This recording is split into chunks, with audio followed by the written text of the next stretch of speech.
சொல்ல மாட்டேன். தெளிவா இருந்தா கூட குழப்பக்கூடிய இருக்கா.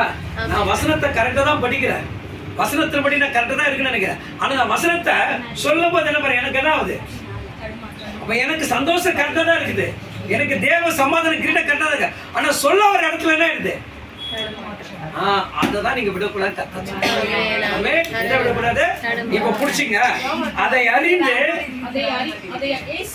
இயேசு அறிந்து அவர்களை நோக்கி மறுபடியும் கொஞ்ச காலத்திலே என்னை காண்பீர்கள் சொல்றாருங்க. கொஞ்ச காலம் என்ன பண்ண மாட்டீங்க? காண மாட்டீங்க. அப்படின்னு என்ன?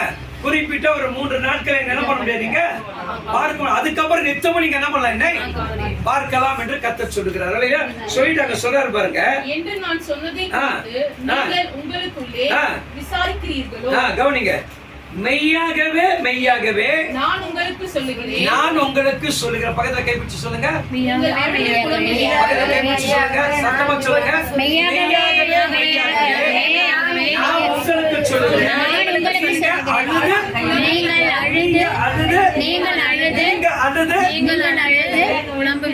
உலகமோ சந்தோஷப்படும். நம்ம எல்லாம் அழுகுறோம், ஆனா எது சந்தோஷப்படுது? எது சந்தோஷப்படுது? அப்ப தேவன் அதுல சந்தோஷப்படுறாரா? நீ அழுகிறதுல தேவன் சந்தோஷப்படுறாரா? நீ துக்கமா இருக்கிற தேவன் சந்தோஷப்படுறாரா? அவர் எதை குறிப்பிடுகிறார்? மெய்யாகவே மெய்யாகவே நான் உங்களுக்கு சொல்லுகிறேன், உங்களுடைய அழுகையானது இந்த உலகம் சந்தோஷப்படும், ஆனா உங்க அழுகையை நான் என்ன பண்ண சந்தோஷமாக. அப்போ தேவனுடைய நோக்கம் திட்டமே என்ன? துக்கத்தை மாற்றுதான். துக்கத்தை வச்சுக்கிறது நோக்கம் அல்ல. துக்கத்துல இருந்து நம்ம என்ன பண்றாரு? மாற்ற விரும்புகிறார். அப்ப துக்கத்தை நீ ஏன் சுமக்கிற? துக்கத்தை உனக்கே சுமையா? அந்த துக்கத்தை எங்க கொடுக்கணும்? சுமக்கிறவர்கிட்ட கொடுக்கணும், இல்லையா? வருத்தப்பட்டு பாரம் சுமப்பவர்களை எல்லோரும் என்னிடத்தில் வாருங்கள், நான் உங்களுக்கு சொன்னாரா? அப்ப இளைப்பாறு இடத்துக்கு வந்துட்டு பாரத்தை நீ வச்சுனா எப்படி இளைப்பாறுதல் நடக்கும்? அங்க பாருங்க, மெய்யாகவே மெய்யாகவே நான் உங்களுக்கு சொல்லுகிறேன், நீங்கள் அழுது புலம்புவீர்கள், உலகம் தான் சந்தோஷப்படும், நீங்கள் துக்கப்படுவீர்கள், ஆனால் உங்கள் துக்கம் சந்தோஷம். கறந்துட்டீங்களா? துக்கம் இருக்கும், ஆனா அந்த துக்கம் தான் உங்களுக்கு சந்தோஷம். வேதனை இருக்கும், அந்த வேதனை உங்களுடைய வாழ்க்கையில் ஆசீர்வாதம். சமாதானம் இல்லாமல் இருக்கும், அந்த சமாதானம் உங்களுடைய வாழ்க்கையில மகிழ்ச்சி. என் அன்பு தேவ பிள்ளைகளே, என்னை கேட்டுக்கொண்டிருக்கிற அன்பான சகோதரி சகோதரிகளே, நீங்கள் யாருங்க? இப்ப நீங்க எல்லாம் யாரு? சந்தோஷத்தின் கிரீடம். அப்புறம் கர்த்தருக்குள்ள களி கூறும். கர்த்தருக்குள்ள என்ன இருக்கணும்? கர்த்தருக்குள்ள களி கூறினாதான் சந்தோஷம் வரும், கிரீடம் வரும், சமாதானம் வரும், சுகம் வரும், பலன் வரும், பாதுகாப்பு. இல்லையா? அப்போ தேவனை அறியாத தேவனை நீங்கள் விசுவாசத்தை எப்படி வாங்க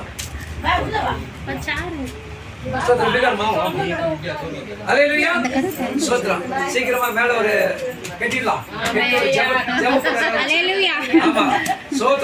நம்ம கர்த்தருடைய நாமத்துல மகிமைப்படுத்தலாம். சகோதரிகள் எல்லாம் சேர்ந்து என்ன பண்றீங்க? கவனிங்க. அப்ப இந்த சந்தோஷம் வந்தா எது வருது?